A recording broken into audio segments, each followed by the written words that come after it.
first of our new watch releases, pre-Basel, is a Ralph Lauren watch because I thought it was cool. I wanted to showcase some of what they are actually issuing from this brand. And so pre-Basel, Ralph Lauren Automotive Double Tourbillon. 44 millimeters, it's like 44, 45.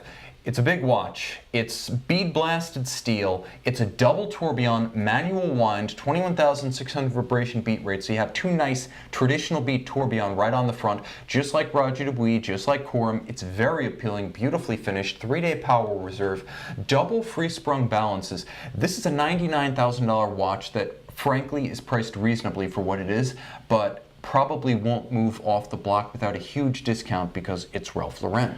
No, and you're absolutely right. I mean, I don't see any way that this watch could even sell for north of 50% of retail. I mean, I don't, in that price range, you're looking at 50 grand at 50 off of retail. I mean, who's going to buy Ralph Lauren for 50 grand when you can get into a complicated watch the same way in a name like Patek Philippe or Audemars, in FB Journe even. I mean, you just won't do it. I mean, for $99,000, you could buy yourself a pre-owned Ulysse Nardin Freak, a brand new Ulysse Nardin Marine Grand Faux Enamel Tourbillon that just came out at Basel World. You could pick yourself up a Marine Diver. I'm just staying within the Ulysse Nardin theme here. You get yourself a Quadrato dual time and a Michelangelo. And then go on vacation to the Bahamas. Yeah, exactly. With plenty of money left over for services. Right. So yeah, I mean, if the business model behind Ralph Lauren is that you release a $100,000 watch that on technical merit deserves the price, but then it goes out the door at 50% through some wholesaler, yeah, maybe the brand's cost to make it is 20% of retail.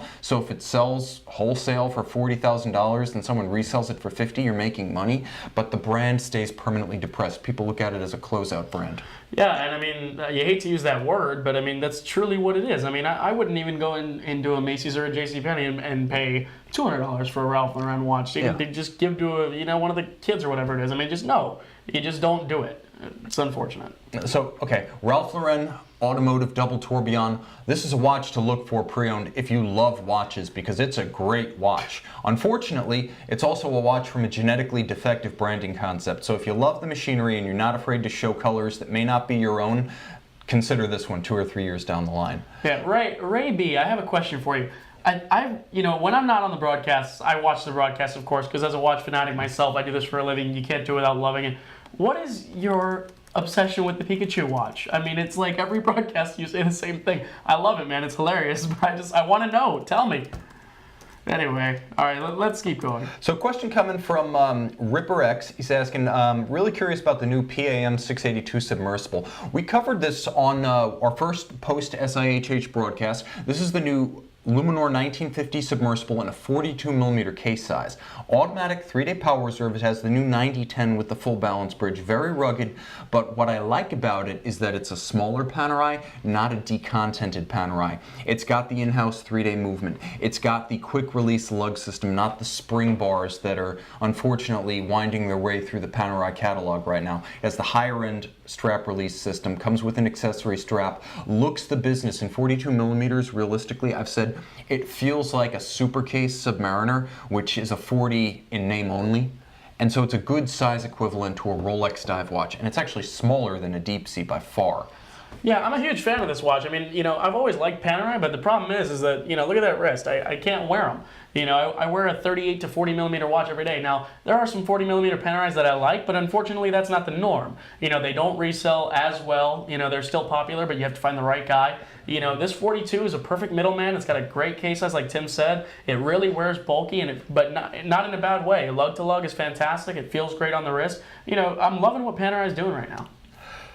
Yeah, I mean, it's a great concept, and I've said that its sister, which is the rose gold ceramic bezel insert 684, look that one up too. That's the watch the Douai should have been because it's dress appropriate. The size is reasonable enough that it doesn't look like you're wearing a diving bell on your wrist. In rose, or I should say red gold in that case, elegant. Love the black accents, the dial, and the bezel insert. And there's a Panerai that's functionally everything a Panerai should be. You can take it in water, unlike the Douai, and yet it does have the elegance, the discreet size, the color tones to work well with formal attire.